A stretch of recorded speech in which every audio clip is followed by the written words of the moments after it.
पोरगी सांगन जी काका दादा ताई मामा पोरगी सांगन जी अजी लग्नासाठी जी 10वी झाली असेल तरी चालेल, काळी सावळी असेल तरी चालेल, पळून गेली अन्न वापस आली तरी चालेल, पण सांगन जी बाप्पा देवा किती अंत पाहतो रे आमचा तो आमचा गावचा नामदेव पाटील.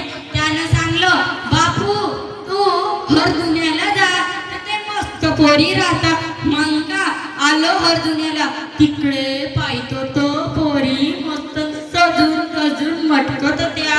गेलो रांगेत लागलो, माझ्या पुढे एक जवान मुलगा होता. तो पाय पाय केला आणि एका जवान मुलीला असं धक्का मारला आणि बाजूला गेला. मग काय ती फिरून पाहिली. तुम्हाला सांगतो पाहून तिने पायातलं काढलं आता ठोकलं आणि असं ठोकलं असं जमून टाकलं भाऊ, पण पोरगी नाही मिळाली. काकाजी थांबनाजी नमस्कार जी नमस्कार. अजी पोरगी सांगा ना जी, अजी लग्नाची जी माझ्या वयची जी एक तरी पोरगी सांगा ना जी. पा सांगतो का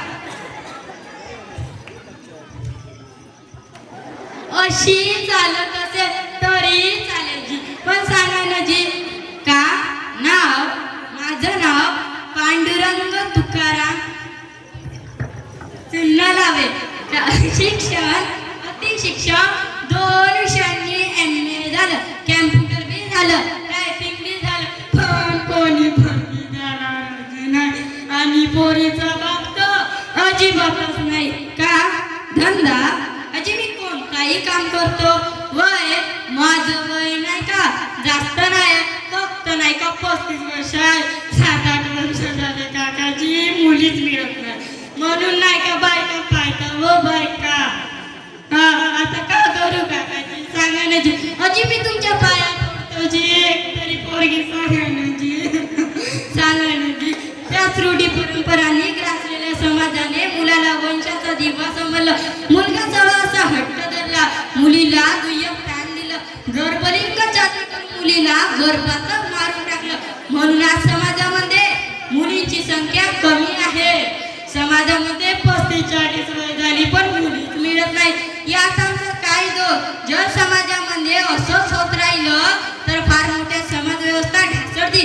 पण मी मल्हाराचा पांडुरंग या गावी नाही तर दुसऱ्या गावी जातो आणि मुलगी शोधूनच काढतो. आहे का मुलगी लग्नासाठी काकाजी सांगाची. अतिशय